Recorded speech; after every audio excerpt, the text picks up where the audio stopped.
Hi everybody, I'm Linda Schuyler Ford and I'm here to share a story with you today. Today, the story I'm going to share with you is from Haiti. If you don't know where that is, check a map or a globe and you'll see it is a country that shares an island with the Dominican Republic. See if you can find it later, okay?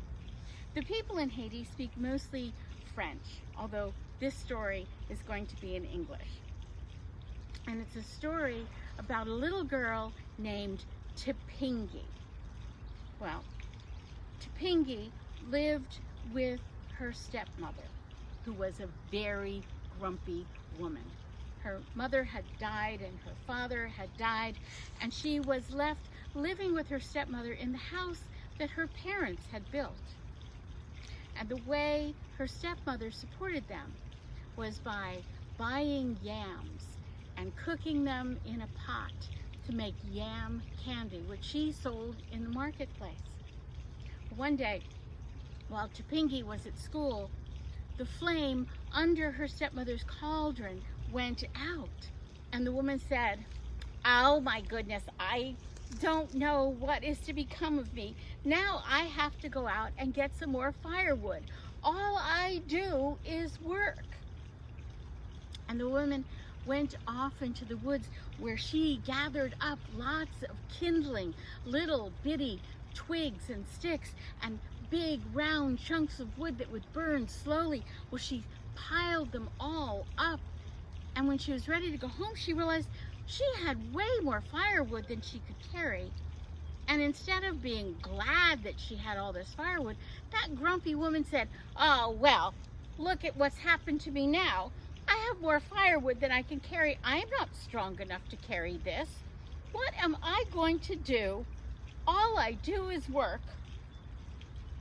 And just then, a tiny little man came by.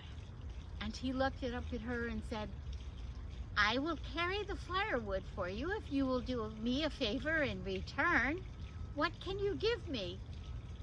"Well, I don't know what I could possibly give you. All I have is a lazy stepdaughter. I work and I cook and I make yam candy to sell in the marketplace. Well, I'm barely making ends meet. And now I have this heavy firewood that I can't carry. What in the world do you want from me?" "Just a favor," said the man. And as the woman thought, the man picked up all that firewood and stacked it on his head and began walking back into town. Well, she walked behind him saying, "Well, I wish you would slow down. I have to do all this work, and now I have to walk fast too just to keep up with you. And you want something in return? I don't have anything to give you. I work hard. I work very hard. What do you want from me?" And then she had an idea. She said, "Well, my stepdaughter, Tipingee, she does a very good job of cleaning house, and she's a fine cook. How about I send her home with you? She'll clean your house, cook dinner, and then she'll come home and cook for me." By then, they had returned to the woman's house. The man put the fire down. He put the wood down and built a fire under the cauldron. And the whole time, the woman stood there grumbling and complaining. And finally she said, "Oh, okay, fine. Well, that's what we'll do then. I will send my stepdaughter to clean your house and cook your dinner. All you have to do is go by the school tomorrow. She gets out at 3. I'll tell her to wear red. You look for a little girl in red and ask her to go home. Tell her I said she had to. Clean your house, cook your dinner, and then she'll come home and cook for me. I'm too busy to talk about this any further." And the man left. And the woman went inside to have a cup of coffee and to watch soap operas.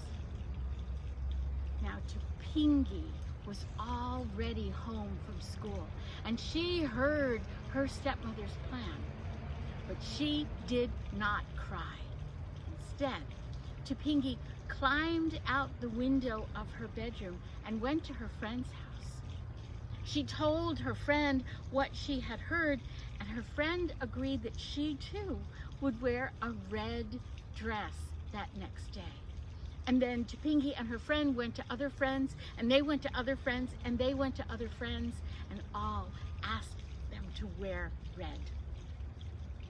The next day at 3 o'clock, the school got out, and there was that little old man waiting in the schoolyard. A bell rang, and out came a little girl in red, and he called out, "Tipingee?" And she turned, and just then another little girl wearing red came out the other side of the school door, and another and another and another. "Tipingee," the man called.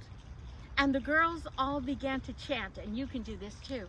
They all began to say, "I'm Tipingee, she's Tipingee, we're Tipingee too. I'm Tipingee, she's Tipingee, we're Tipingee too." One more, "I'm Tipingee, she's Tipingee, we're Tipingee too." And the man didn't know what to do. He did not know what to do, but he knew he wasn't going to get a home-cooked dinner that night. And so he angrily walked back into town to Tipingee's mother, her stepmother. And he found her there stirring and sipping iced tea, listening to the radio and stirring and stirring. And he said, "Woman, you promised me that a little girl in red would answer to Tipingee, and she would come home and clean my house and cook my dinner before coming back to cook for you. Everybody wore red. Everybody said they were Tipingee." The woman stopped stirring, and she said, "I don't know what you expect from me. Can you not see? I am working my fingers to the bone here. I am working my fingers to the bone, and now you want me to help you? I'll tell you what.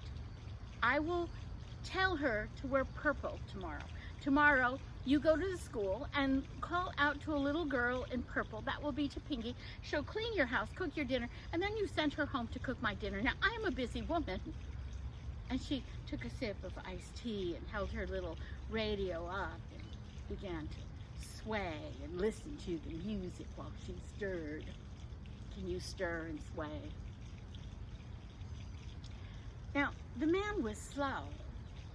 And by the time he had gotten to Tipingee's mother's house, Tipingee was already home, and she had climbed in her bedroom window, and she heard everything her stepmother said. She did not cry. She climbed out the window and went to her friend's house. Her friend agreed to wear purple, and they went to two friends' houses, and they went to friends' houses, until all the little girls in school agreed that they would wear purple the next day. The man got to the school a little bit before the bell rang. And when the bell rang, 4 little girls came skipping out of this door, skipping and laughing, and 5 little girls came skipping out of the other door, jumping and clapping and laughing. More girls poured out, and the man watched. They were all wearing purple. And he called out, "Tipingee!" And all the girls rushed over to the man. And they looked at him, and they began to chant. You ready?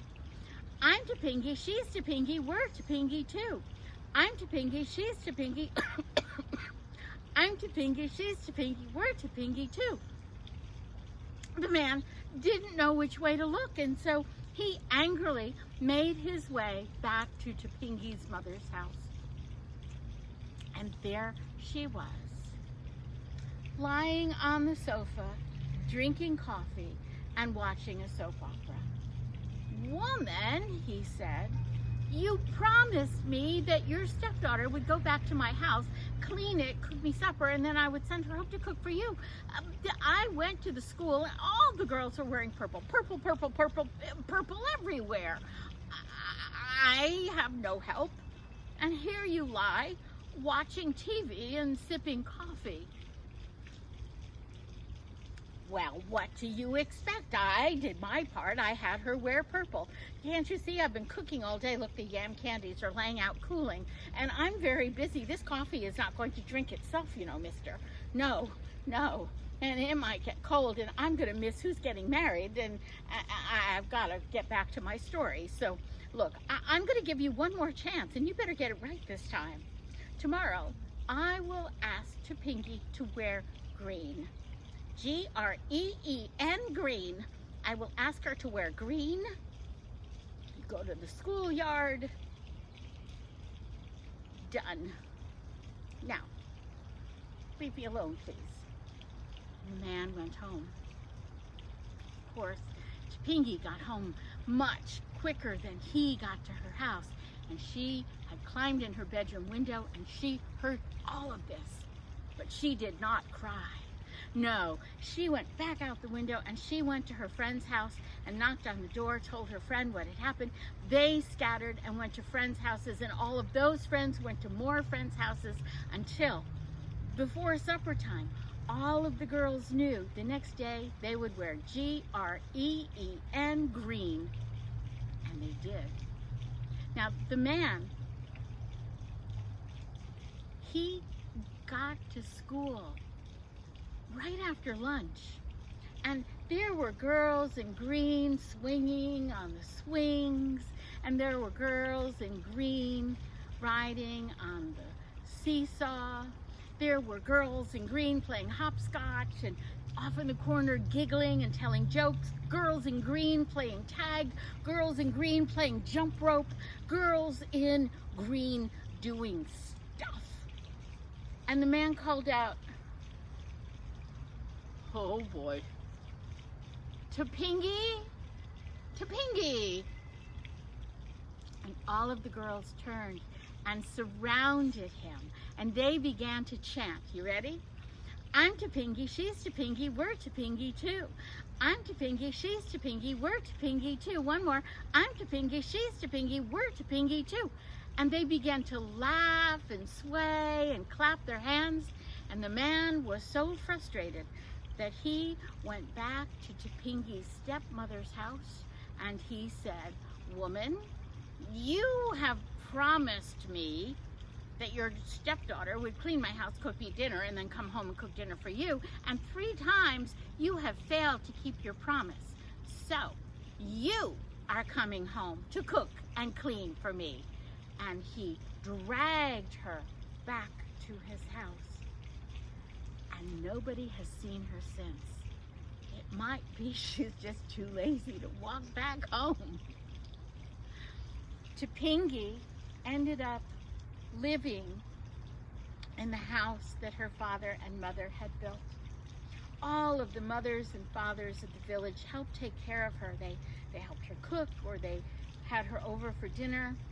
She slept at their houses, or they sent people to spend the night with her. It was like a big slumber party through her whole growing up time.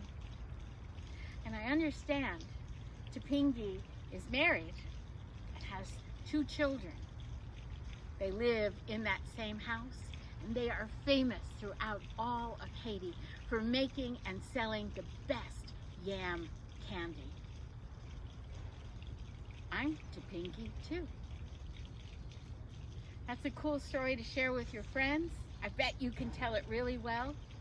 For grown-ups, this story is a great example of how layered a folktale and storytelling can be. It's a fun, interactive story, but it's also a story that offers reassurance and hope. As a healing story practitioner, I was invited to perform this story and a couple others at a healing arts gathering in Sandy Hook, Connecticut, just a few weeks after the massacre. If you look at the story through the lens of a healer, you'll see that laughter is healing, sharing and interacting with one another is healing, and then there's that subtle message in the story that we can help children rebuild the layers of protection between them and danger. There's a lot to unpack with all kinds of folktales, and I hope to share some more with you in the near future. Till then, thanks everybody. Take good care.